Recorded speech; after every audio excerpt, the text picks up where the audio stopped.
Texas at Austin, and I'd like to welcome you all to know what will no doubt be a very stimulating and important international conference. I'd like to thank all the people who made this event possible. Above all, I'd like to thank my colleague, Jamie Galbraith, who met with me roughly a year ago when we first came up with this idea. And he came out of sabbatical over this semester, even to just work on this. I'm grateful for all your support for this. I'd also like to thank the staff for their exceptional work through all of this, in particular Lisa Johnson, Charlotte Harris, and above all, Sally Dixon, who's in the back. They made this all possible with it. It was extraordinary. This conference is, of course, indeed timely. In fact, I seem to be getting credit all day. People slapping me on the back saying, gosh, how did you time this so perfectly with all the events, even this morning? I said, well, yeah, both Jamie and I were particularly clairvoyant, I suppose. But all of a sudden, everyone wants to know something about the euro. In the past, many of us in academia, at least those of us who labor in the humanities, such as myself, we tended to think of the euro only when it was time to go to Europe, right? So that was maybe May or June when I'd have to figure out what my exchange rate would be. In the past, I stood to gain, and in the present, alas, I stand to lose. But now, as I say, the euro is on everyone's mind. Is it going to collapse? What is going on in Greece? So the conference is indeed timely, and I think it's timely the use of the preposition, the crisis in the Eurozone. This is something that we are very much in the midst of. It's not the crisis of the Eurozone as if it belongs to them and has nothing to do with them. It could also be titled, I suppose, Crisis with the Eurozone, because we are all very much in this crisis. It's everybody's crisis at the same time. And I'm glad that you could all come to talk to us about it today and hear from the distinguished panelists coming from all over, from the United States and from Europe. As is well known, until the end of 2011, the Republic of Poland holds the rotating presidency of the European Union. During this time, Poland is responsible for organizing EU meetings, setting the EU's political agenda, and ensuring the EU's development, integration, and security. I have therefore asked the Deputy Chief of Mission, Majsza Pisarski, from the Embassy of the Republic of Poland in Washington, D.C., to take a few minutes, to take a few opening remarks to help us frame the discussion for what will follow. Afterwards, Jamie Galbraith will give us a sort of an idea of what's going to follow in the conference as he introduces the panelists. Thank you. If you could please come up. Thank you all for coming.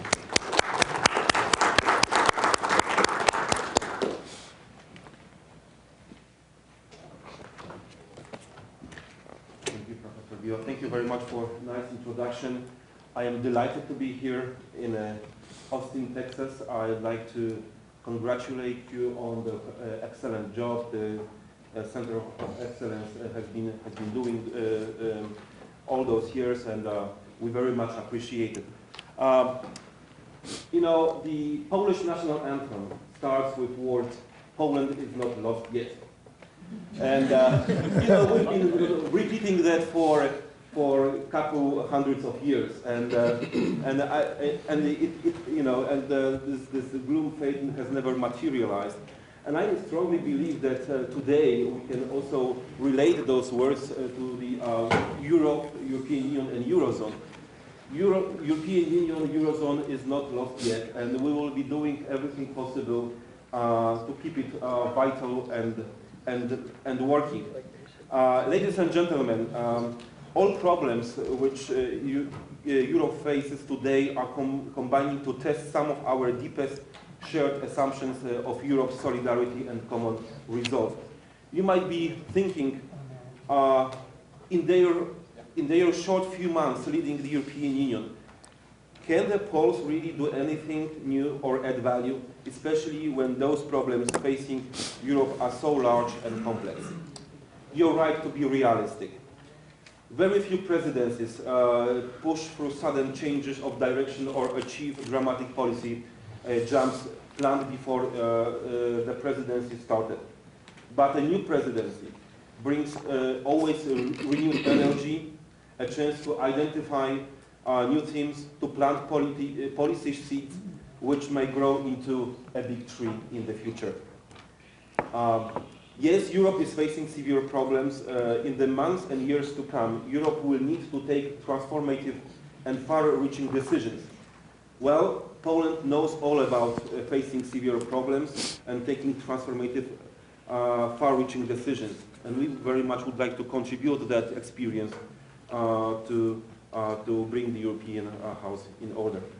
Our approach can be summed up in 3 words, describing the way we approach the European Union and Poland's role in it. Growing, secure, open. First, Poland wants a growing Europe. To make Europe's economy grow again is the most important task for today. We strongly believe that this can be achieved by tapping into unused potential of a single market, which has 500 million of consumers. Therefore, we have worked out some new ideas for deepening the single market. This would need removing existing barriers, putting more people to work, facilitating conditions for business. Developing e-commerce, for instance, seems to be a good idea.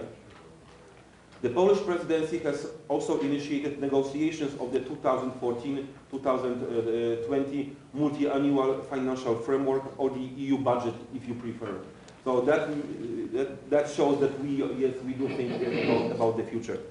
Such budgets should aim at helping Europe to get out of the crisis and to make Europe more coherent in terms of economic and social development. The crisis in the Eurozone is by far the most challenging problem to tackle now. Poland is not a member of the Eurozone, but the euro is in our vital interest. It is our strategic goal to join the Eurozone when the conditions are right. As Poland moves towards Eurozone membership, it brings one of the EU's best performance in recent years of sustained economic growth and sound financial management.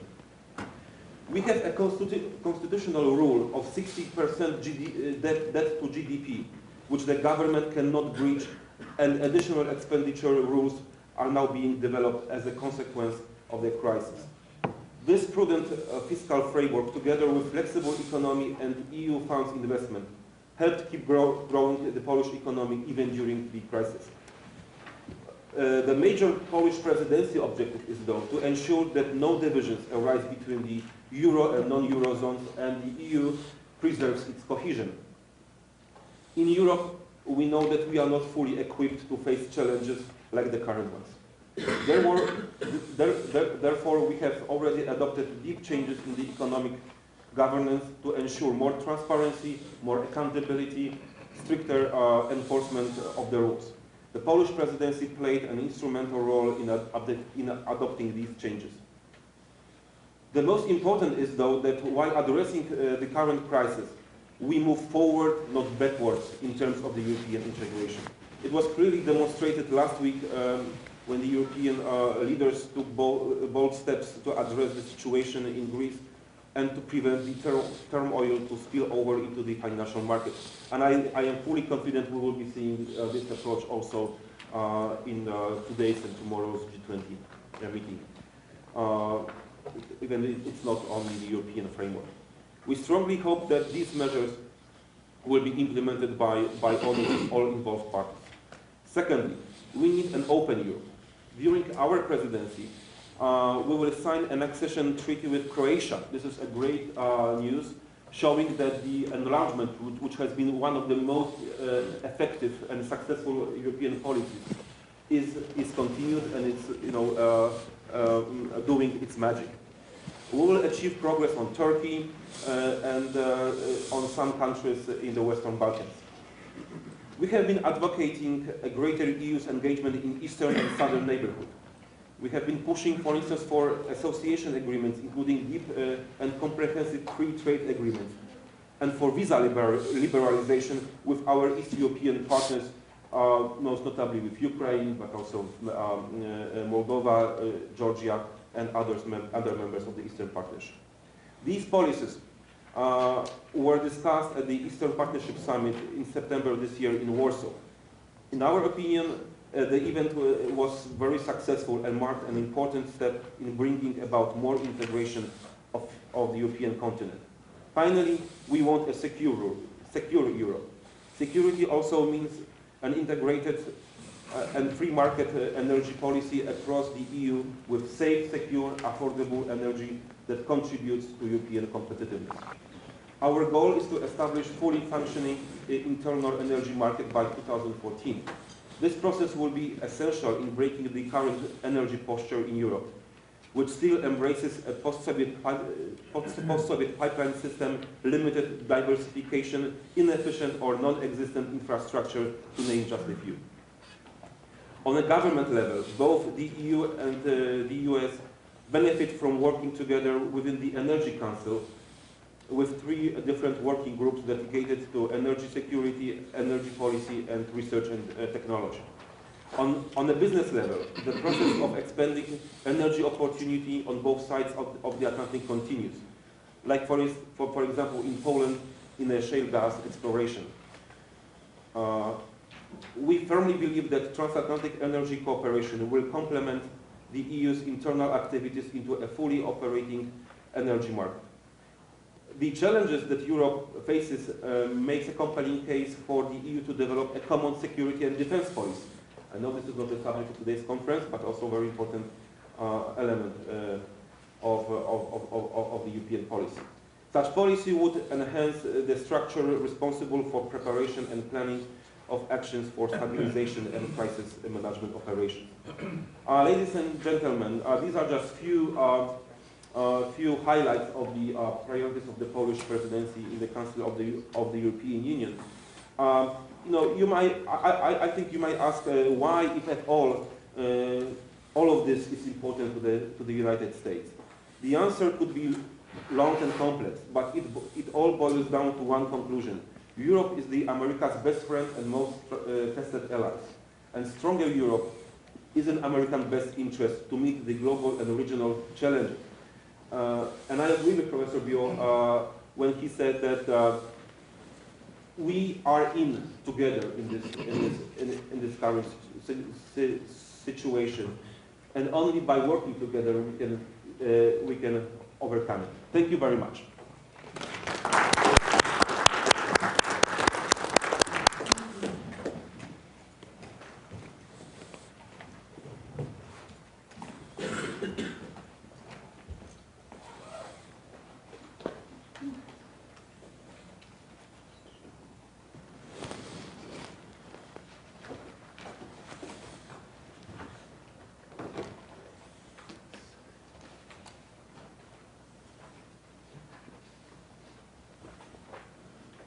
Professor Bio, Ambassador Guzarski, let me add my thanks to the EU Center of Excellence, the Center for European Studies, the LBJ School for sponsoring this meeting, to the staff for organizing it, and to Doug Bio, who had the idea first and who's been a complete pleasure to work with.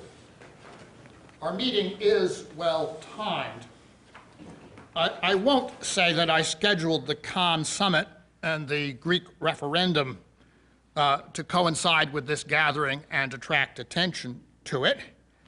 Then again, if someone were to accuse me of that, I wouldn't necessarily deny it. The apparent change of government in Greece, which has been announced in the news just minutes ago, adds an extra element of drama to this occasion. We have here a remarkable and distinguished group of specialists from Austria, France, Germany, Greece, Italy, Poland, the UK, and the US, plus a Brazilian.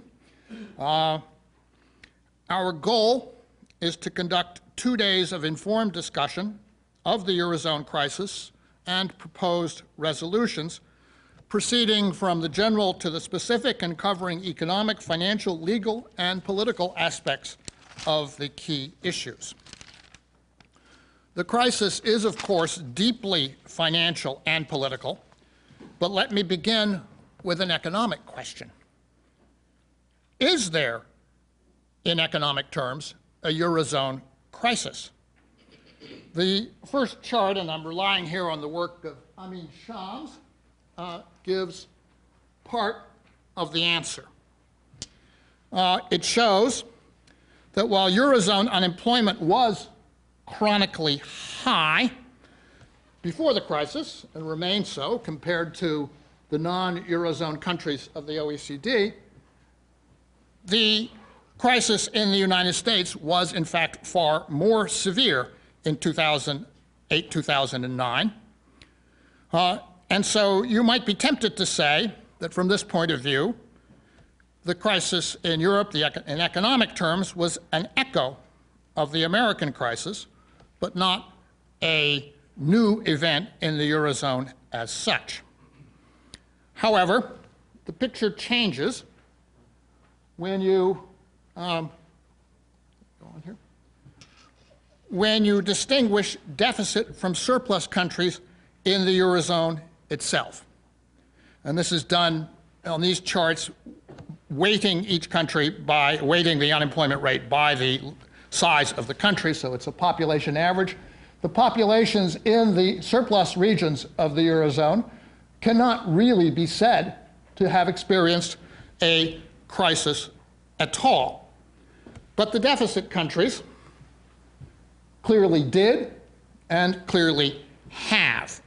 And their experience is, in fact, substantially worse than was the case in the United States. Furthermore, it is clearly distinctive of the Eurozone within the OECD. OECD countries which are outside the Eurozone did fairly well, whether they were in an external deficit or an external surplus position. So we are looking at something, I think it's quite plain, which reflects the structure and the policies of the Eurozone itself. The table finally summarizes in very simple statistical terms the effect per month on unemployment of each factor shown, whether you are in crisis or recovery, whether you are deficit or surplus, and whether in particular you are a Eurozone country that is also a deficit country, and that you can see from the bottom row in both crisis and recovery over the past 3 years, the deficit countries of the Eurozone have experienced roughly an extra % or so of increased unemployment each year, and the gap now between surplus and deficit countries is simply enormous. The Eurozone crisis, therefore, is a matter of economic divergence between these two classes of countries, between creditors and debtors, between the wealthy and the less wealthy inside the Eurozone. It must therefore have something distinctive to do with the policies and institutions of that region. In my view, the evidence points toward an architecture of unstable and unsustainable debt relations, much more rigid than elsewhere in the world, and so prone to explode with greater force. Meanwhile, the effort to hold things together in their present form is destroying economic activity, institutions, livelihoods, and governance in the debtor states. I will leave it to our panelists to develop or refute these points if they so choose. Is there a solution? Our keynote speaker, Yanis Varoufakis, whom we're very pleased to have from the University of Athens, has, along with Stuart Holland, who regrettably could not get here, although he very much wanted to, a proposal in depth, and I expect a spirited discussion on that at lunch and in the afternoon sessions. But the technical discussion of the modest proposal presupposes a will to solve the economic problem, a predisposition to believe that economic problems can in fact be solved, if you like, a preference for the spirit of John Maynard Keynes over the spirit of Friedrich August von Hayek. And one must ask, does that predisposition in fact exist in modern Europe?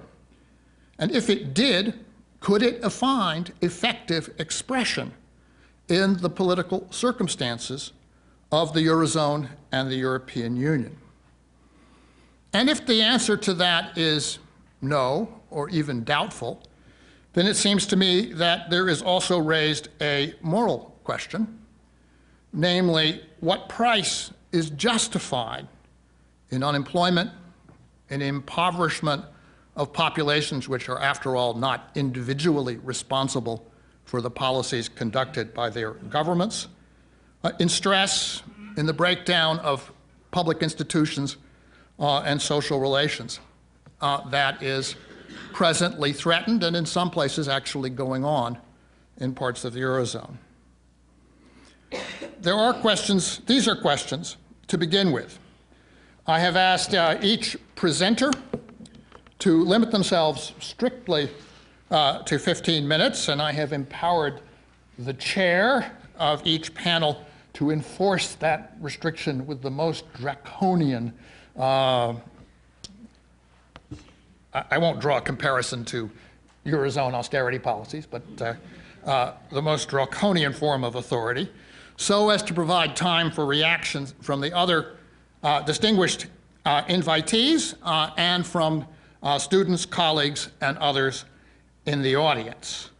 Once again, many, many thanks for coming to all of you, to those of you in the audience, to those of you who are watching this on the web. And I invite my colleague Gary Freeman to take the chair, saying first to those in the room, would you please, once again, extinguish all cell phones and other electronic noisemakers if you have not already done so. Thanks very much, and onwards.